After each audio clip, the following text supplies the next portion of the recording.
Together, we have changed the original protocol and are today announcing the new Windsor framework. It's probably no surprise that people are keeping their counsel about the Windsor framework, largely because a lot of people haven't had a chance to read it yet. And second of all, whether Rishi has won or lost on this kind of depends on the interpretation of the agreement by various different groups.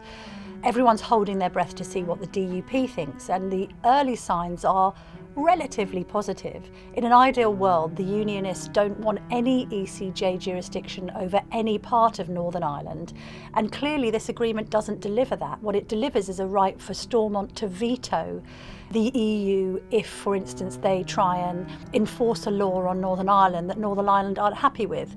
The Remainers in this argument, i.e. Brussels, will be saying, look, there was no way, and that's what Ursula von der Leyen said in the press conference, there's no way that you can completely remove EU law when you're talking about an area of land that is both British but bordering EU territory. So I think a lot of the Brexiteers this morning are saying that Rishi's kind of achieved the impossible in creating something that isn't a backstop, that is actually a Stormont break, i.e. a right to veto law, and effectively that does give the right back to the Unionists to complain if they think that Brussels is pushing something that they find unacceptable. I am standing here today because I believe we have found ways to end the uncertainty and challenge for the people of Northern Ireland. It's difficult for Rishi Sunak at the moment to claim a total victory. He was obviously seemingly cock-a-hoop in the House when he delivered this deal and looked very happy standing alongside the EU Commission President. What are the potential pitfalls, however? Pitfall number one, the DUP turn round and say, we've looked at the detail of this deal and actually no, it's not quite as rosy as you're making out. We don't like these aspects. We don't think the Stormont break is strong enough. It's not a unqualified veto. It actually restricts us more than you're making out, therefore we're not happy to support it. That is why Rishi Sunak has chosen to go to Belfast, because he wants to look into the whites of the eyes of the DUP and try and make sure that this thing lands, because their support is critical to the entire project. I mean, let's make no mistake here, this is massive for the Prime Minister. He wants to make this a success. He wants to say Boris Johnson's deal was half-baked.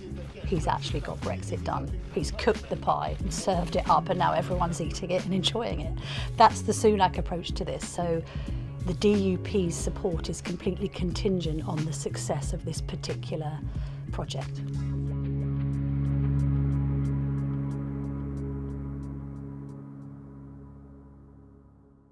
Problem number two, the Brexiteers go through the detail, and we know that the likes of veteran Eurosceptic Sir Bill Cash and the so-called Star Chamber of lawyers that look at all of these agreements and make a decision on behalf of Tory leavers as to whether it seems to be constitutionally appropriate or not.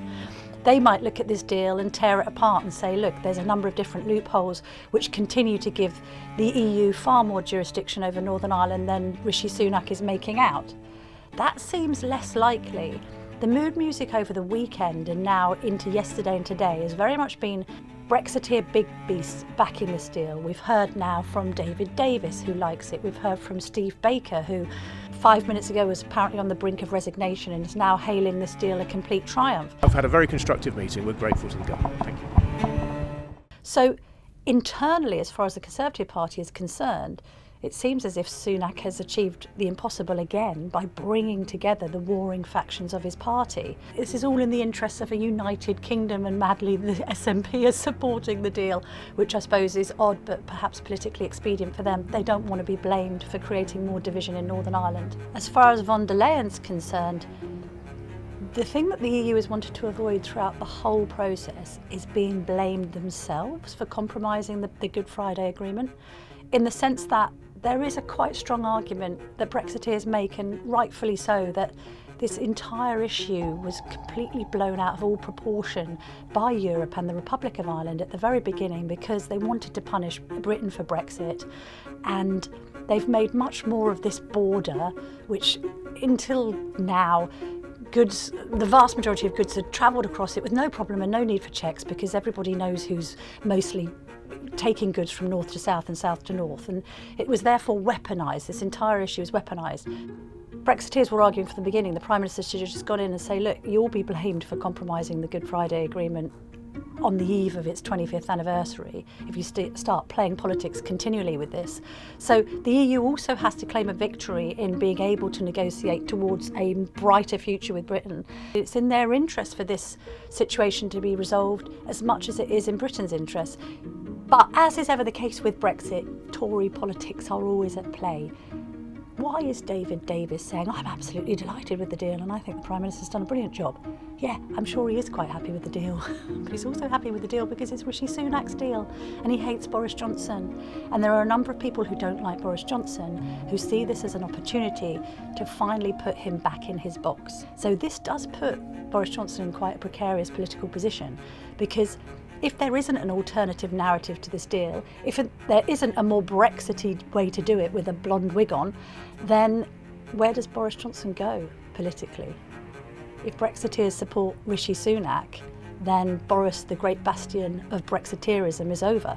And that does make his political career a little more difficult.